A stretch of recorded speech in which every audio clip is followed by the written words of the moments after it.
As people are feeling the recession hit, inflation all time high, people feel like they don't have any money. So I've been seeing more videos like this pop up on my feed. Let's get into it. It's 2025 and everyone's poor. In America, everyone's poor. And it's normal now. Yep. And that was the point. The average person in America is simply getting left behind. The work culture is changing. It's been bad for a long time, but it's just getting worse. There's no real incentive anymore. There's just expectation. And the expectation is that you need to work between 60 and 80 hours a week. Essentially, it's normal now to work two full-time jobs. To work 80 hours a week 10, 20 years ago would have been lunacy. You'd be called a workaholic. It was a negative thing. Now it's normal, it's expected. In fact, if you work less than 80 hours a week, there's probably something wrong with you. You're just not being productive. At what point in the work culture has this become normal? This has become normal because being poor has become normal. There are more Americans now living in poverty. There's more child poverty now than there's probably been since the Great Depression. It's crazy to me that if you've ever done the math and looked at the poverty line, I think it's anywhere around 14 to $20,000 a year, which saying that, right? Because we have the federal minimum wage being 7.25 still for some reason, don't know how. And if you were to work 40 hours a week on the minimum wage, that's below the poverty line, which you would think that, the government would balance that out for some reason, but it's not. So the poverty line in 2025 moving forward, I feel like if you're making anything less than like $40,000, it's unsustainable, right? Because you're talking about safe living, safe area to grow up if you want a family. I mean, I don't even know if you could do that with less than $40,000 a year. It's a normal thing in America now. America is falling behind and its people have been left behind.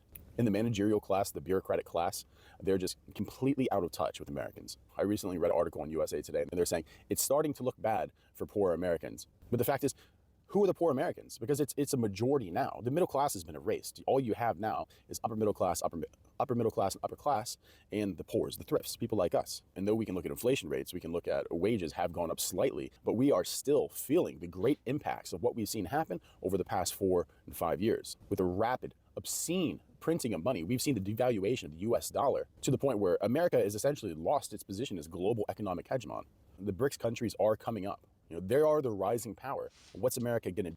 So if you don't know what the BRICS are, it is Brazil, Russia, India, China, and South Africa. Now, I don't agree that the BRICS will overtake Western civilization. I'm talking about, America, UK, but it's one of those things that, and the reason I say that is because would you trade your passport for any of those countries? The answer is going to be no, right? Is an American going to trade their passport for a South African passport? It's not happening, right? Is an American going to change their passport for an Indian passport? Not happening. Not to throw shade at any of those countries. It's just one of those things, right? We understand that what we are today and who we are. It's just this rat race that we've been playing. Unfortunately, the American dream is one of those things where it truly is a dream, and I see more and more people try and sell it on Instagram, TikTok, wherever your feed is. They're they're throwing these problems at you, and then they're telling you that they have the solutions. Real thing. No one has the solutions. Your problem is your problem. Everything is personal. That's why it's called personal finance, right? It's a case by case basis. What works for one does not work for another. I truly believe the only thing that we can do is try to shun bad advice. If you're told to go to school, okay, cool. Understand what the next plan is after school. Are you going to go to school and get a liberal arts degree? And at that point, now it's just your fault. Whatever happens at that point is your fault. You're an adult. Did you truly spend $100,000 to get something that in 5 years won't pay dividends, right? You had the option and opportunity to go for electrical engineering and you truly chose liberal arts. I mean, understand that you have to have a 20, 40-year plan, right? Most of the people don't even have a long-term plan stretching out as far as 2 weeks. Everyone is living right now in the now because it's such a consumeristic society that we see the next shiny object and we think that we need to have it. Everyone wants to have the new iPhone. Everyone wants to have the new car.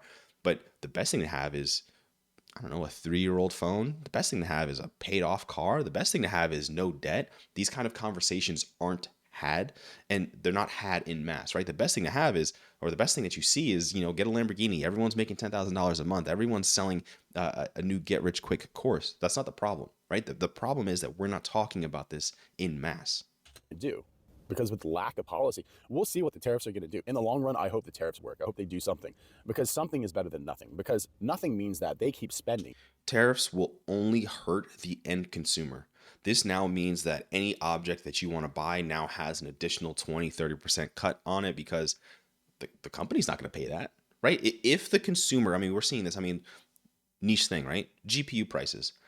This only hurts the consumers. GPUs MSRP at like $400 to $700. The end user can only purchase them for like $2,000. They keep abusing the population to get what they need to push their agenda while at the same time burying us in a position where people need to take debt just to meet the cost of living. Because the average household income now, even in places like Kentucky, average household income doesn't meet the cost of living. So for all those people out there that say the solution is to move to the rural areas, that may be the case. You may be able to find a cheaper home, but the fact is there's not going to be any jobs there. I spent 8 or 9 years in West Virginia. I love West Virginia. It's a beautiful place. Reality is poverty there is crippling. Yes, you can buy a home for cheap, but guess what? Good luck finding a job where you can meet those mortgage payments on the wages that you'll be receiving, because not everybody wants to be a coal miner. And you're like, well, you just have to do what you have to do. You're lazy. If you think it's normal that you need to work in a coal mine to make ends meet, you have gone back 100, 200 years in thinking. We're supposed to be moving past that. Our society, our civilization, with technology, we are supposed to be moving in a direction that makes life easier. When we I think that also has to tie in with having a skill, right? Competence gets compensated. And if you have a knowledge that can, I guess, transcend borders, right? If you are a electrical engineer in Virginia, you should be able to adopt in Texas, or you understand the steps that it takes for you to get the skill, because moving does not solve all your problems, right? Exactly what he said. Moving to one area that's just because it's cheap, there's a reason why it's cheap, right? There's a reason why, supply and demand. If there's a market where no one wants the product, well, then you're going to get a cheap house. But if you happen to be in an area that's booming and thriving and everyone is continuously wanting to buy a house, right? That supply and demand. Well, now you're trying to buy a house in the outskirts of Dallas, which everyone wants to buy a house, in that area, or in Cali or in New York, or in, where the population is, because now there's more stores, more people, more transportation, more access. But with that comes a high cost of living. And unfortunately, the easiest thing that you could do is have a high income skill, right? I know it's easier said than done, but just like how I talked about, you can find cheap ways to go to college in my old videos, right? You can go to WGU online and pass it within 2 years, and you can also graduate with certs. Most people think that they have to go and spend $100,000 a year at college at going to Yale. No, most employers just care that you check the box. And how do you check the box? You check it as cheap as possible. You find a quick, reputable school that you can get the degree fast and you can go on with your life, right? Because we understand that this is just a hurdle for you to go over. And the faster you can go over the hurdle, the faster you can check the box, the cheapest you can check the box, then the more value you can go to the market with. we talk about AI, when we talk about the automation of the service industry, the great fear is that people are going to be left out to the side. People are going to be left out on their own, unable to find jobs. The hope and dream of a universal basic income for many people, in lieu of the positions that have been taken over by AI, it's a pipe dream. America's not going to give that kind of stuff out for free. And you may say, well, during 2019, 2020, we saw stimulus checks. Why not have something like that? Haven't we seen the consequence of the stimulus checks, the consequence of the government printing money to try to hold up the economy, to hold up people's lives? The sad reality. Yeah, I mean, literally, if you look at the inflation rate, it's going to be skewed, right? Because they're only going to try to count the things that they want to make sure that the numbers try to stay as flat as possible. But they printed trillions of dollars. That's going to have rippling effects for the next generation, right? That's not going to go away. You can't just continuously print money. And I think right now Elon is trying to tempt, or with President Trump, a $5,000 Doge tax, where if they cut enough jobs, they'll give Americans $5,000. What if they were to save? What if they were just to actually budget instead of just cutting completely, right? Like that $5,000 would pay dividends towards a deficit, rather than just giving Americans $5,000 to now do what with, right? Because if we were to all of a sudden have a universal basic income, a stimulus check, sort of, and how would that affect the economy, right? That the inflation, everything now would all of a sudden be $100 gallon of milk, $100 loaf of bread, $100 butter. It would be ridiculous. Is that the government will never be able to pay for everyone to live. And there doesn't seem to be a way out for most people now. Someone in the comments said that America is the best place to go and make money, but it's the worst place to be left behind. And I can see that. And while you may say, oh, you're poor in a golden cage, the golden cage isn't what you think it is. America has become a serfdom. If you don't pay your bills, if you don't pay your mortgage, if you don't pay your taxes, you're going to go to prison or you're going to be homeless. And it's the way that it is. And the fact is, the cost of living has gone up to the point where people aren't being able to make that ends meet without 60 or 80 hours being worked a week. You can say, well, unemployment's the lowest it's ever been. Yes, because that's because everyone's being pressed. That's because the labor market is being squeezed for everything that it's worth. People can't work more than 60, 80 hours a week. And what happens when the cost of living goes up so much that 60 to 80 hours a week won't cut it? What are people Yeah, I think that's also like the duality of the issue, right? Because whenever you go and you work, I don't know, let's just say 40 hours a week, you're already stretched thin if you have any other obligations. If you have kids, if you are a part-time student, if you have, right, like check the boxes. If you have any other outside obligations, that 40 hours a week is already draining you, and telling someone to work just another 40 when we understand that a generation ago, you didn't have to do that. You didn't have to work 40 hours a week just to afford the bare minimum standard, right? The cost of living, what the housing, the utilities, car insurance, health insurance, anything, right? Like it's just one of those things. Like if you start talking about this out loud and voicing your opinion, it comes off as, well, I'm struggling too, so you should struggle. When we start questioning, well, how is it that these companies are still making record profits? How are these companies still able to pay people, right? Only the top like 5%, they're able to pay them $25 million a year. How are they able to do this? Well, it's come at the cost of the bottom 90%. going to do then? If you think that America is an unsafe place now, I fear for what it becomes when the cost of living passes the threshold of individual ability to earn income, because we're almost there. And I feel like this isn't a fear-mongering thing. This isn't doom posting. This is just reality. And we need to understand that the normalization of poverty, the normalization of being poor, the normalization of working 60 to 80 hours a week should be a massive red flag. And the attention to that red flag shouldn't only be paid by those who are being affected by it, because soon we all will. If the middle class has been erased, then you have a large segment of the population, the vast majority of the population that exists within the working class now. And if the working class is being driven into ruin, this is going to spell horrible effects. Yeah, the middle class is essentially gone. There's just that working poor is what I like to call the term, where it's just they're just working to to sustain themselves. And there's those people that are are able to take a business class flight, a first class flight, right? There's a large divide between that kind of person, right? I'm when I go on vacations, it is budget, right? But I know that there are people out there who don't even think about it. They pay for a tour guide, they pay for a tour service to even book everything. They have a travel agent. They're paying for the villa, they're paying for the penthouse, they're paying for the first class, they're paying for a chauffeur. But what kind of difference is that, right? That's generations difference. Struggling budgeting every day versus not even caring about funds. Effects for everyone in America.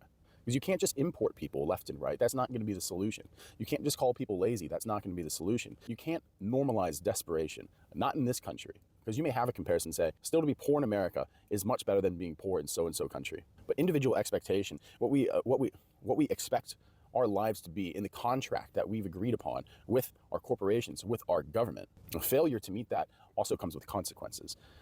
I think for a long time, Americans have kind of sat by and watched their country go to ruin. We've sat by and watched our money get devalued into nothing. And as long as we've had some semblance of comfort to tell us that, hey, we're okay, no one has actually stood up. No one has actually said anything. But that's coming to an end now. Look at the faces of the people around you. Look at the faces of people who are going to work in the morning in America. A 12-hour shift, a 13-hour shift a day is not normal. To wake up, to shower, to go to work, to come home, maybe have some dinner, and then to go to bed, this is not normal and it's not sustainable in America. It is wrong. And that lifestyle, again, one generation ago, was enough to afford a 3 to 4 bedroom house in suburbia. That 12-hour shift today is to sustain rent, owning nothing, maybe paying towards a car, and that's it, along with having some debt that you've just ignored for the past like 10 years, right? It's just one of those things that, like, working that 12-hour day, there would be nothing wrong with, if you worked a 12-hour day, you would have enough surplus to take your family on vacation, to be able to afford your kids to go to college, to be able to afford your mortgage, to be able to afford to have that American dream, right? That white picket fence, that dog, that a car with a house with a garage, a 2-car garage, right? Like that's the American dream, but that's gone, right? You're the working poor.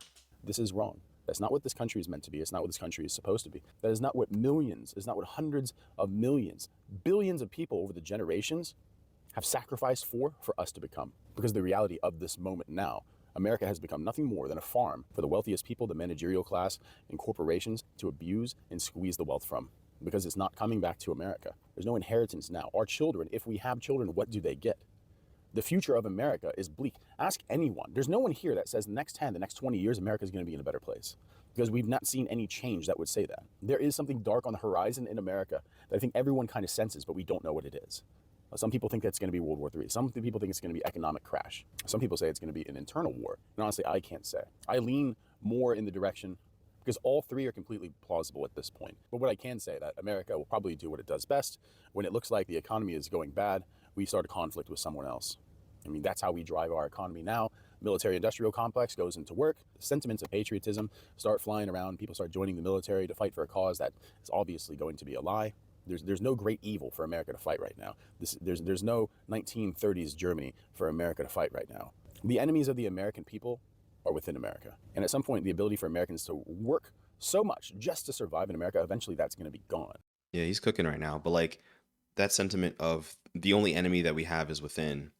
What is it when there is a stagnation for decades? Right? Would that be worse if the American people sustain at this current pace of working poor for the next decades? What does that look like, right? When the wealthier only get wealthier and the poorer only get poorer, right? There's going to be a breaking point. And I think we saw this. We had a sneak peek during COVID, right? When the people that just said F it, right? What happens when people stop caring about debt? They max out credit cards, go bankrupt. They don't care about it.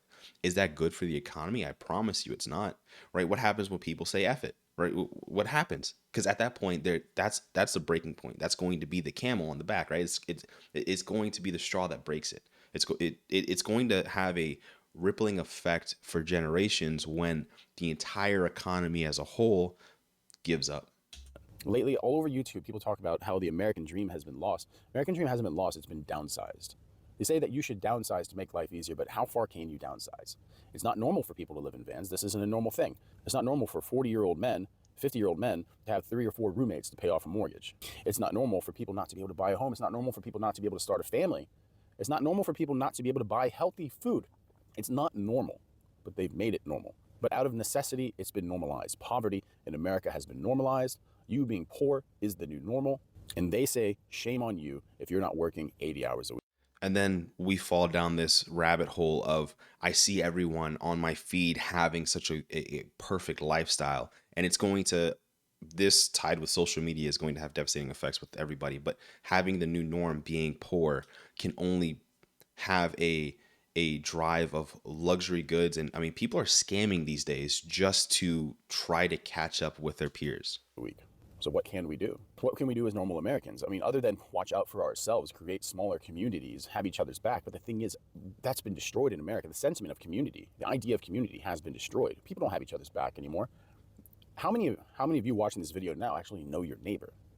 How can you have community? How can you expect anyone to have your back outside your It's such an American thing to not know who you live next to. family? If the family even exists anymore, if you can't even remember anyone's name because you don't have time, because you're working 80 hours a week. So how are you going to know your neighbors? How are you going to have time to have barbecues with your friends? Or even at the most basic level, hop on the sticks and play some multiplayer with your friends? You don't have that either.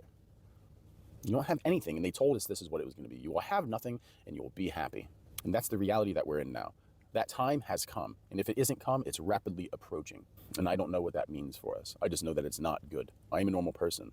I'm a family man. I have to think about the future. I can't just think about the self. And this country is moving in a very dark direction, and it's left us behind. It's not leaving us behind, it's left us behind. And I hate to say, you should just cut and run and you should find another place because that's a hard thing to do.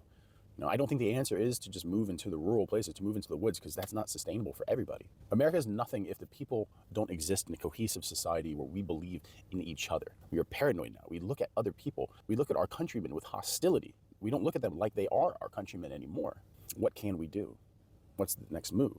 Because the vast majority of us at this moment right now, we have to kind of sit on the sidelines and do what we have to do to survive and to see what's the next step. We don't have an impact on the macro events. That's for people way above us, and that's what we need to understand.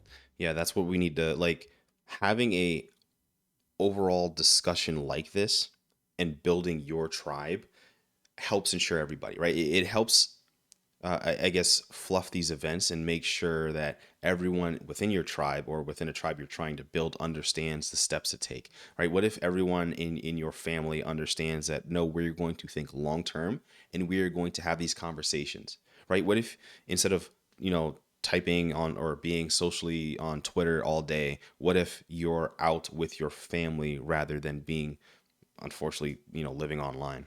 Most of us are going to live our lives, and they're going to be lives of no consequence to the greater society, no consequence to the great story of America and the direction with which we go next. We just have to sit and wait and hope that we can survive. And this has been the serf's position throughout history. We are now slaves of consequence. The control of individual destiny is slipping through our fingers, and I don't know how we can get it again. I don't know what the next move is. But I can say in the social contract, if a nation state has failed to protect or provide for you or to give you security, then you have no obligation to serve that same nation state. That social contract has been broken and it's failed. We have to look out for ourselves. And I hate to say that because I believe that a nation doesn't exist without community. A nation doesn't exist without community between its people. But for what's coming next, I think that there's no other way. So I guess that's it. I guess we all just have to make a plan and hope that it goes well, because that's the position that we're in now. So make your plans, and if you can, watch out for each other, because this isn't normal. The state that we're in now isn't normal. And we should still hope for change, even if that change seems unlikely to come. But don't mean to be dark today. It's just kind of how I woke up feeling. But thanks. So these conversations need to be had, right? Everyone needs to have a common conversation and being on an overall plane and having these conversations with each other and talking. It started off with poverty, but it also ended with nationalistic views, right? But one of those things of the American working poor is not going away. We're going to have this stagnant feel for the next few decades. It's not going away anytime soon. The scammers are only going to get worse. The poor are only going to get poorer. The richer are only going to get richer.